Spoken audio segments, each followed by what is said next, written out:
Hi friends, இப்போ வந்து காலை டிஃபனுக்கு மசாலா தோசைக்கு 2 உருளைக்கிழங்கு வந்து வேக வச்சுருக்கேன். 4 விசில் வச்சு வேக வச்சு எடுத்து வச்சுருக்கேன். இப்போ வந்து ஒரு வானலில் வந்து தேவையான அளவு எண்ணெய் விட்டுக்கிட்டு கடுகு 1/2 டீஸ்பூன் 2 டேபிள் ஸ்பூன் அளவு கடலப்பருப்பு சேர்த்து நம்ம வந்து இதை வந்து வறுத்துப்போம். கடுகு பொரிஞ்ச பிறகு கடலப்பருப்பு சேர்த்துக்கலாம்.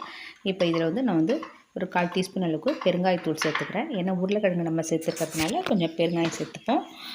இப்போ இதோட வந்து ஒரு வெங்காயம் பெரிய வெங்காயமாக கட் பண்ணி அதையும் சேர்த்து வதக்கிட்டு இதுக்கு தேவையான உப்பு போட்டு நான் வதக்கிக்கிறேன். பச்சை மிளகா வந்து 4 பச்சை மிளகா கட் பண்ணி நைஸாக கட் பண்ணி அதையும் இதை சேர்த்து நல்லா வதக்கிப்போம். ஒரு 1/2 டீஸ்பூன் அளவுக்கு மஞ்சத்தூள் சேர்த்துப்போம். ஏற்கனவே உருளைக்கிழங்குலேயே நான் வந்து மஞ்சத்தூள் போட்டு தான் வேக வச்சுருக்கேன். இப்போ இதை கலந்துட்டு இதில் கொஞ்சம் தண்ணி விட்டுட்டு வெங்காயம் வெந்த பிறகு தக்காளி ஒன்று சேர்த்துக்கலாம். இதோட உருளைக்கிழங்கு 2 உருளைக்கிழங்கையும் மசித்து வச்சுருக்கேன். அதையும் சேர்த்துட்டு கருவேப்பிலை கொத்தமல்லிலாம் சேர்த்து நல்லா கலந்து விட்டுரும். வெங்காயம் வந்து ரொம்ப நாள் வதக்கணும்னு அவசியம் இல்லை. ஒரு பாதி வதங்கின பிறகு கொஞ்சம் தண்ணியிலே கொஞ்சம் வேக வச்சுங்க. இப்போ வந்து மசாலா வந்து ரெடி ஆகிடுச்சு. இந்த மாதிரி மசாலா வந்து இந்த பக்குவத்துக்கு எடுத்துங்க நீங்கள்.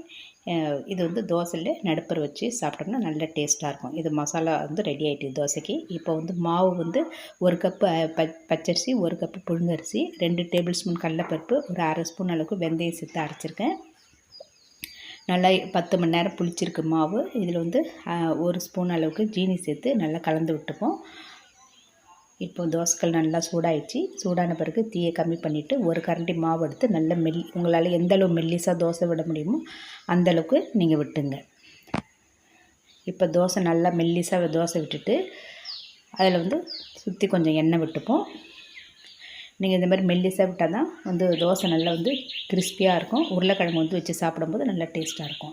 இப்போ வந்து கொஞ்சம் எண்ணெய் விட்டுருங்க. எண்ணெய் விட்டுட்டு இந்த மாவெல்லாம் தோசை திருப்பியாலே நல்லா வந்து தடவி விட்டுரும். தடவி விட்டுட்டு நடுப்புற வந்து நல்லா ஒரு கரண்டி மசாலா எடுத்து வச்சு நல்லா எங்கே பார்த்தாலும் படுற மாதிரி நீங்கள் வந்து ஸ்ப்ரெட் பண்ணி விட்ருங்க. இப்போ எண்ணெய் விட்ட பிறகு இந்த மாதிரி செஞ்சு விட்டுட்டு உருளைக்கிழங்கு எடுத்து நடுப்புற வச்சிடலாம். இப்போ தோசை வந்து நல்லா வெந்துருச்சு.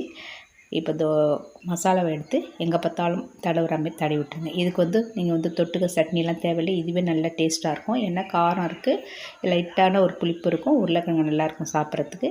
இப்போ இது ஒரு பக்கம் வந்தோடனே அப்படியே திருப்பி மறுபடியும் வந்து 2 பக்கம் மாற்றி மாற்றி போட்டு நல்ல கிறிஸ்பியானவனை எடுத்து பிளேட்டுக்கு மாற்றிடலாம். இப்போ இதேமாரி நான் வந்து இதை எடுத்துகிட்டு இன்னொரு தோசை ஊற்றிக்கிறேன்.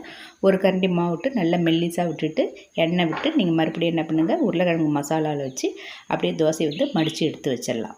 இந்த மாதிரி வந்து காலை டிஃபன் செஞ்சு கொடுத்தோன்னா நல்லா வந்து சாப்பிட்றதுக்கு குழந்தைங்க நல்லா விரும்பி சாப்பிடுவாங்க. டிஃபன் பாக்ஸில் நீங்கள் வச்சு கொடுக்கலாம். இந்த மாதிரி நீங்கள் செஞ்சு பாருங்கள். இது பிடிச்சிருந்தா லைக் பண்ணுங்கள். இப்போ வந்து தோசை வந்து ரெடி ஆகிடுச்சு. Thank you friends.